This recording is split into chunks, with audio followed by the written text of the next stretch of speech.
Documents ಇದೆ, ನಾ ಹಂಗಿದ್ರೆ ಇಲ್ಲಿ ತನಕ ಬರ್ತಿರ್ತಿಲ್ಲ.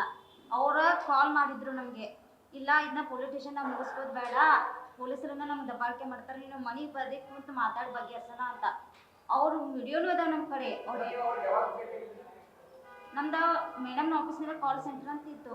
ನನ್ನ ಫ್ರೆಂಡ್ಸ್ ಎಲ್ಲ ಕಾಲ್ ಸೆಂಟರ್ದಲ್ಲಿ ಹೋಗೋಣ ಅದು ಕೇಳೋಣ ಅಂತ ಹೋದ್ವಿ.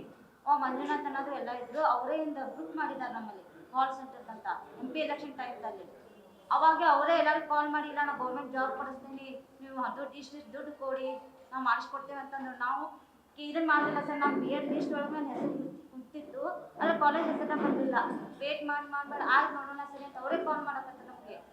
ಆಯ್ತು ಸನಿತ ನಮ್ಮ ಅಮ್ಮಂದ್ರು ಎಲ್ಲ ಕೇಳ್ಕೊಂಡು ನಮ್ಮ ಅಮ್ಮನ ಕರ್ಕೊಂಡ್ವಿ, ಭೇಟಿ ಹಾಕೊಂಡು ಬಂದಿದ್ವಿ.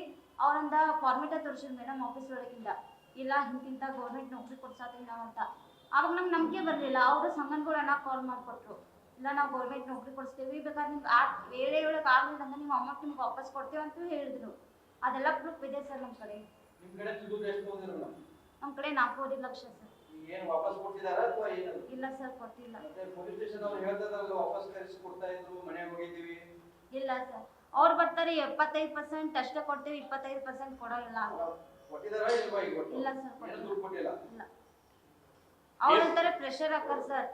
ಎಲ್ಲ ನಮ್ಮ ಕಡೆ ಡಾಕ್ಯುಮೆಂಟ್ಸ್ನ ಕೊಟ್ಟೇನೆ ಪೊಲೀಸ್ ಸ್ಟೇಷನ್ಗೆ. ಇಲ್ಲಾಂದ್ರೆ ಒಂದು 15 20 ಬಾರಿ ನಾನು ಸ್ಟೇಷನ್ಗೆ ಹೋಗಿದ್ದೀನಿ ಸರ್. ಅಲ್ಲಿ ಯಾವ ಇದನ್ನು ಇಲ್ಲ. ನಮ್ಮ ಕಡೆ ಎಲ್ಲ ಡಾಕ್ಯುಮೆಂಟ್ಸ್ ಇದ್ದರೆ ನಮ್ಗೆ FIR ಹದ್ದಿಲ್ಲ. ಯಾರ ಕಡೆ ಡಾಕ್ಯುಮೆಂಟ್ಸ್ ಇದ್ದಕ್ಕೆ FIR ಹೆಂಗೆ ಹರಲಿ ಸರ್? ನಮ್ದೇ ನಂದಗಢ ಸ್ಟೇಷನ್ಗೆ ಹೋದ್ರೆ FIR ತಗೊಳ್ಳಿಲ್ಲ ಇವರು.